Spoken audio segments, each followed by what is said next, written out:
maito riu ni turenda kuoha mirigo tucoke kwanyu tondu amia kwanyu ni kuu nikuo turathie na riu utuku niki tondu riri ndina mwana tigata na mwana ti waku mwana akionga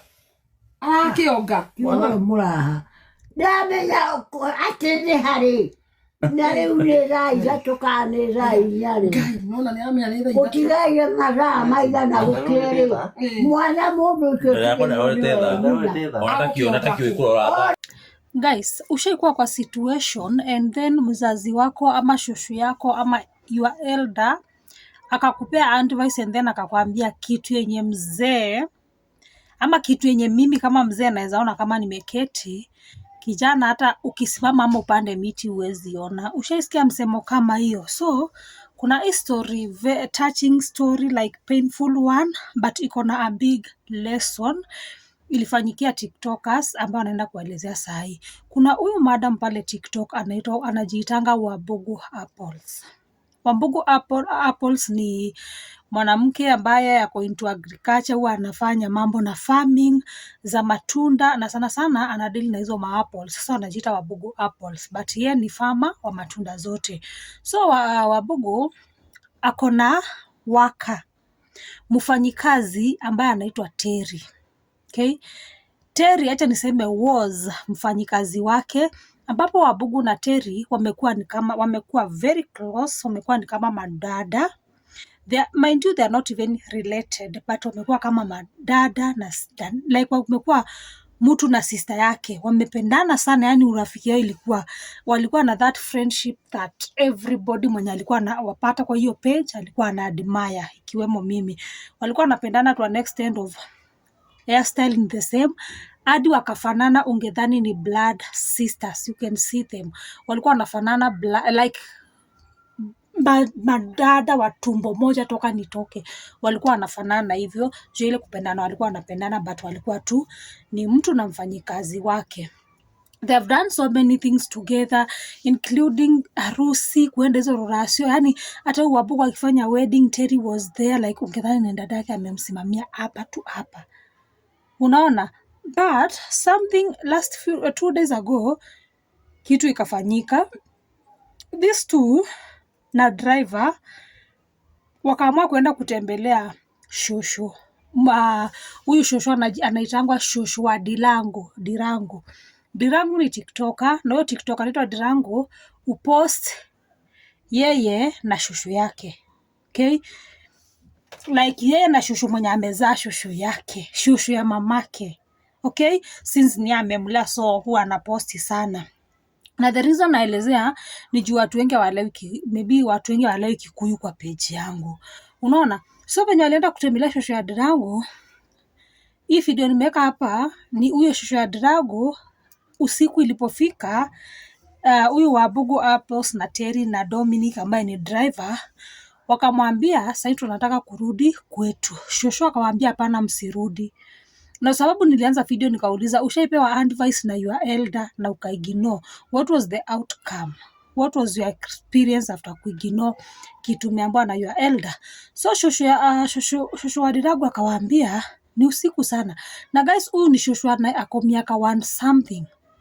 Okay, ni shushu amekula chumvi sana, ni mzee, so anaona mbali. Akawaambia wasiende na usiku, but they ignored. Wakamwambia hapana, tunaenda juu tuko na watoto. Shushu akawaambia hapana, mtoto mdogo mwenye ananyonya hawachangwi nyuma, na kama uliacha mtoto ni kumaanisha anyonyi. So huyo mtoto si mdogo kiasi cha kwamba hawezi lala peke yake. Again, mtoto mwenye anyonyi si wako peke yako, anaweza lala na nani? Na babake. Lakini wale madam wawili waka-insist. Wakaambia ushushu hapana, hatuwezi lala, we have to go. Si wako na gari, personal car, mashini mzito sana.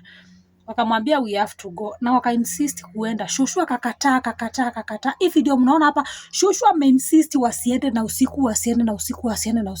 But maneno ya shushu ngamia patupu, hawakuyasikia yale maneno hata kidogo. Wakaamua kuanza safari na kurudi makwao. Okay? The next thing ilitendeka, and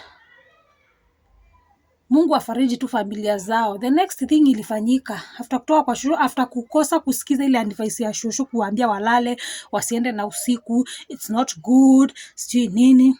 After kuignore hizo advice za shushu, maneno za shushu, hawa watatu walienda kwa barabara, walipata accident, walipata ajali na ambayo ilikuwa mbaya sana. Ile gari walikuwa nao ni mashini mzito, lakini walipata accident to an extent of ile gari libaki imeisha kabisa. Na kwa ile accident walipata mtu mmoja hivi ndo alibaki.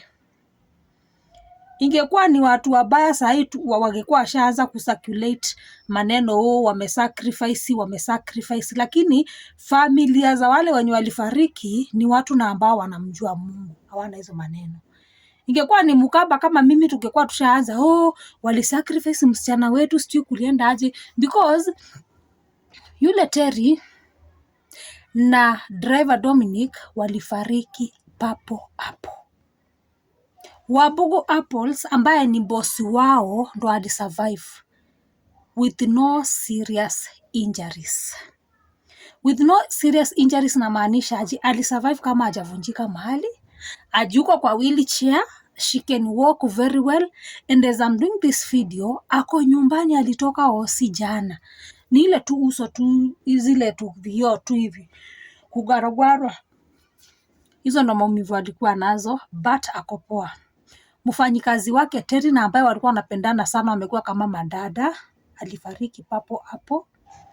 Driver Dominic alifariki papo hapo on the spot, walifariki papo hapo. The reason nimesema hii story iko na lesson to learn ni hiyo.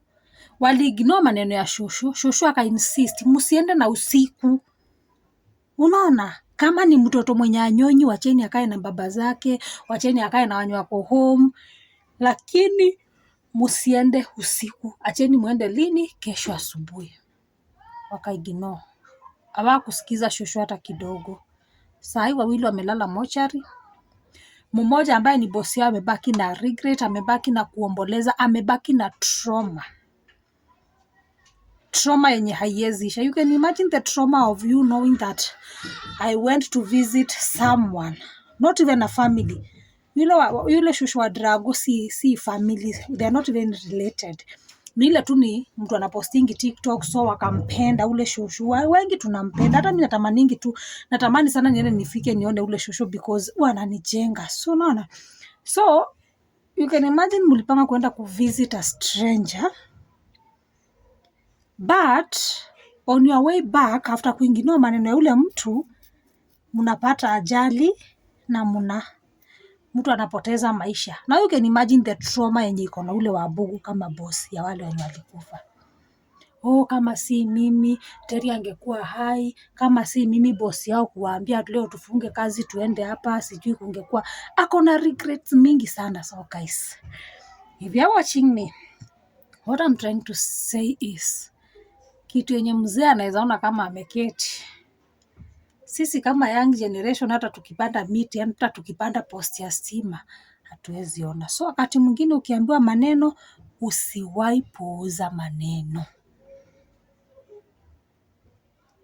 Sometimes Mungu huongea through midomo za watu.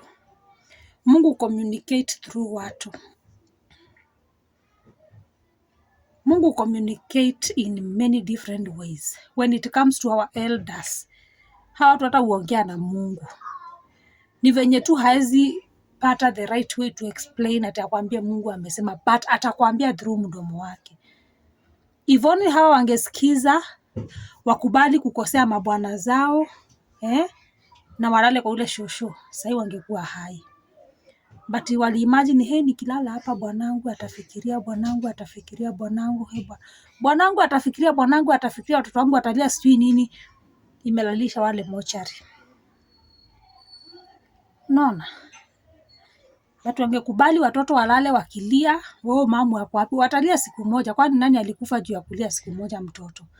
Wangekubali mabwana zao wa doubt, mabwana zao wakasirike. Kwani nani akasirikange? Sai wangekuwa hai. But only in all, we thank God for saving one of them. And when walipoteza roho zao, may their soul rest in peace. Na Mungu afariji familia zao.